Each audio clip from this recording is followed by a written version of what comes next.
Setelah sudah membahas SEAL, sudah membahas FTUR, sudah membahas kemarin apalagi ya, saham yang mau IPO ya, nantinya HAJJ.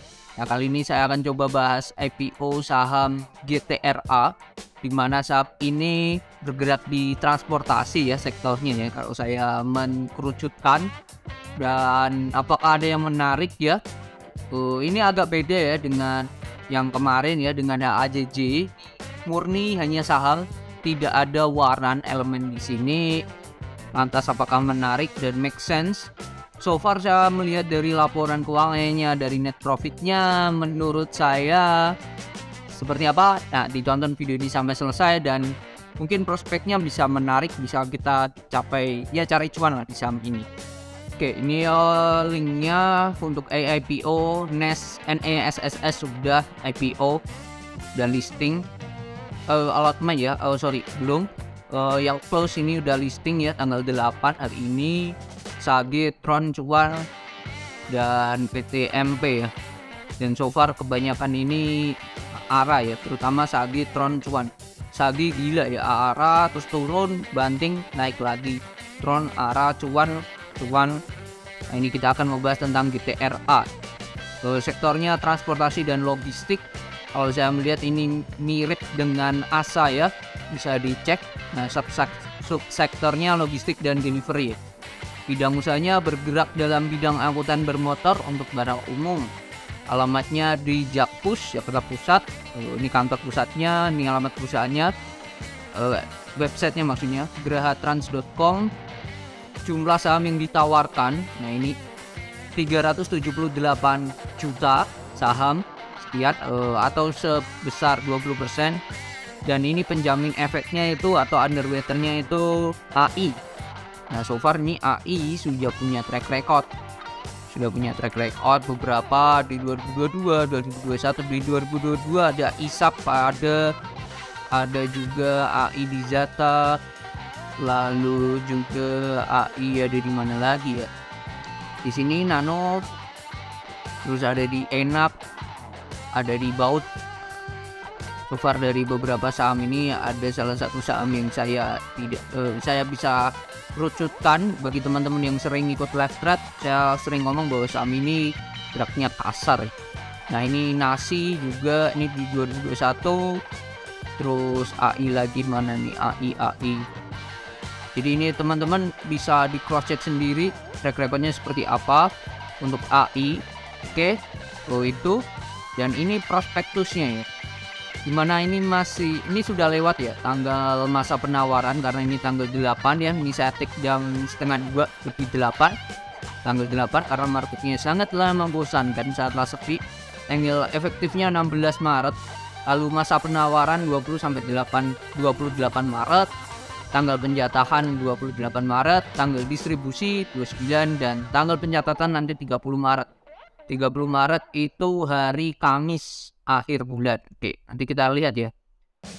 Harganya yang ditawarkan oleh perusahaan itu senilai 100 sampai 150 per lembar nominalnya. Terus kalau duit yang kemungkinan didapat oleh perseroan dengan penawaran umum ini, dengan listingnya ini sebesar 56 miliar. Ya, 56 miliar. 56,8 lebih tepatnya.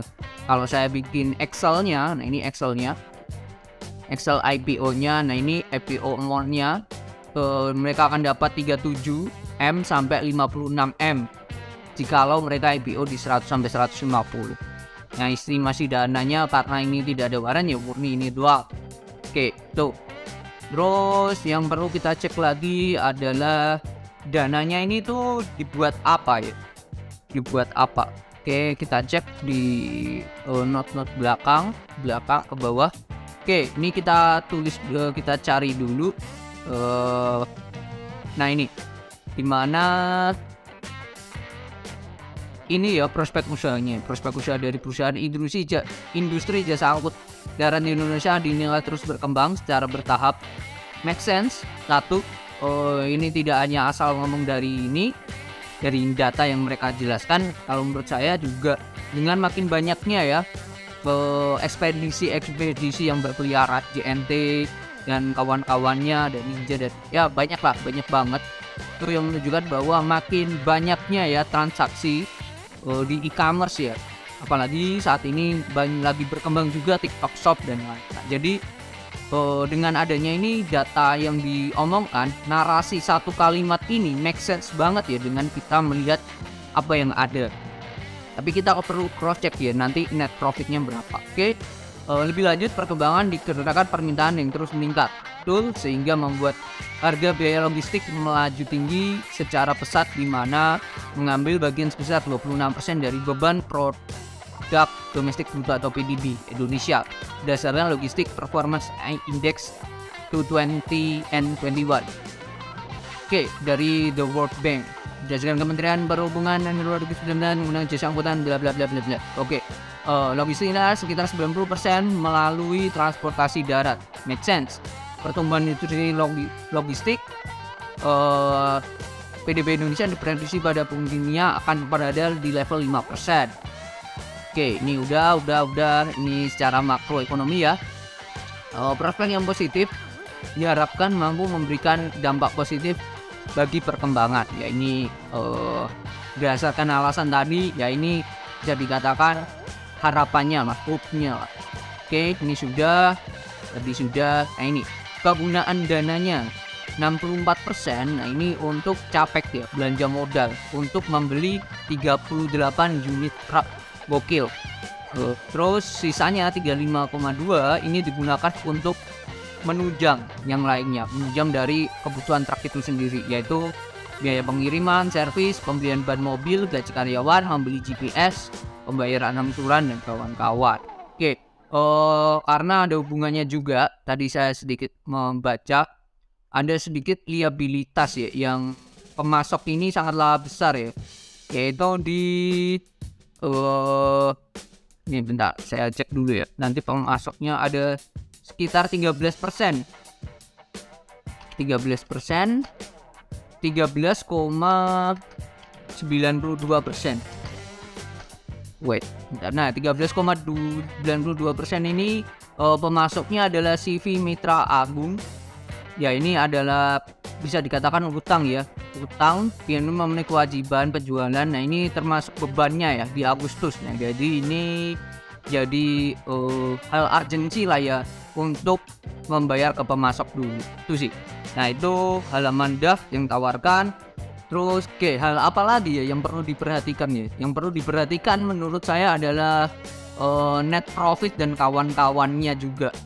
Tadi sudah narasinya ya, make sense dengan kondisi yang ada.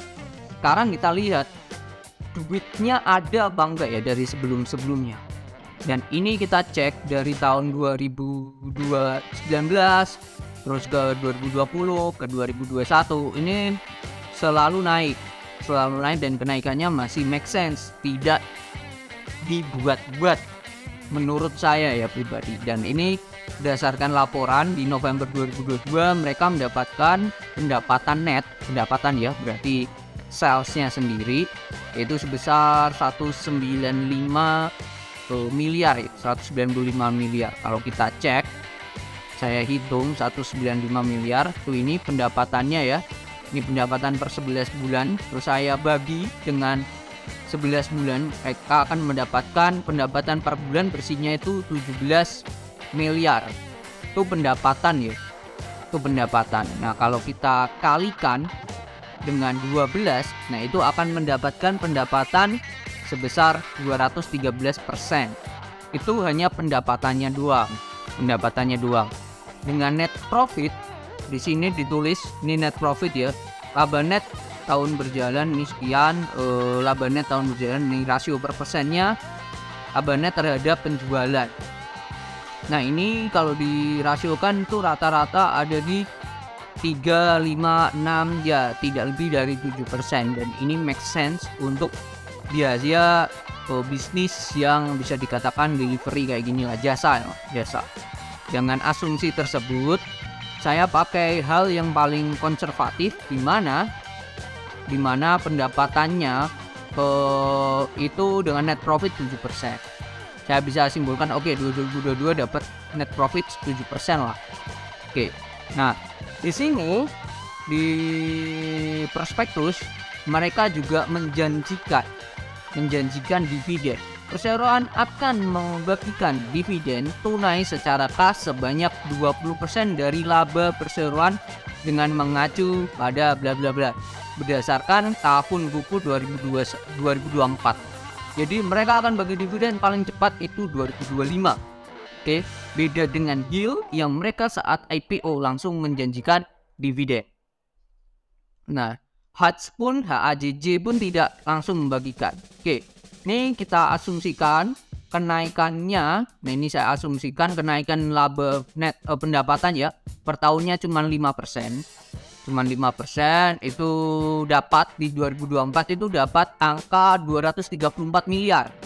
Sedangkan nah terus saya hitung net profitnya dengan asumsi pakai 5% aja. Dengan tadi kita melihat data ya, net profitnya kan di angka 5,5 sampai 7% ya. Ya oke, saya pakai yang paling konservatif hanya 5%. Perseroan itu dapat net profit bersih di 2024 itu sebesar 11,7 miliar. 11,7 miliar. Kalau saya hitung EPS-nya di tahun 2024 itu proyeksinya akan capai EPS di angka 31. Dividennya kalau janji di prospektus 20%, jadi di 2024 akan membagikan dividen sebesar 6,2 per lembar. Nah, dengan asumsi tersebut, dividen 6,2 dengan harga sekarang, harga IPO 100 dan 150, perseroan akan mendapatkan, bukan perseroan sih, kita akan mendapatkan dividen yield sebesar 4,13 sampai 6%. Dengan dividen yang mereka janjikan 20% di tahun 2024 dan hitungan kita dividen yieldnya dengan ya asumsi harga IPO itu dapat 4-6%, ini saya bisa katakan dividen yieldnya sangatlah besar. Jadi ada dua tipe, ada dua hal yang menurut saya make sense sampai sejauh ini. Sampai saya mereview beberapa saham IPO, GTRA ini tidaklah muluk-muluk ya. Tidaklah muluk-muluk dan apa yang mereka tawarkan itu bisa saya katakan make sense. Jadi GTRA saya akan katakan layak untuk dibeli saham IPO-nya. Tapi ya menurut saya ya karena ini saham IPO ya, kita harus menjaga risikonya. Jadi sama dengan saat HAJJ, mungkin saya katakan mungkin nominalnya bisa teman-teman kecilkan. Let's say ya tidak di atas 1 atau 2 juta lah. Jadi itu GTRA IPO-nya menarik dan semoga teman-teman kuat ya. Let's say dapat dividen 6,2 ya sampai 2024. Itu proyeksinya dan semoga teman-teman ya mempertimbangkan lah berapa nominal yang akan teman-teman investkan di GTRA. Jadi itu semoga bermanfaat video ini dan IPO-nya menurut saya secara kesimpulan lebih menarik daripada HAJJ.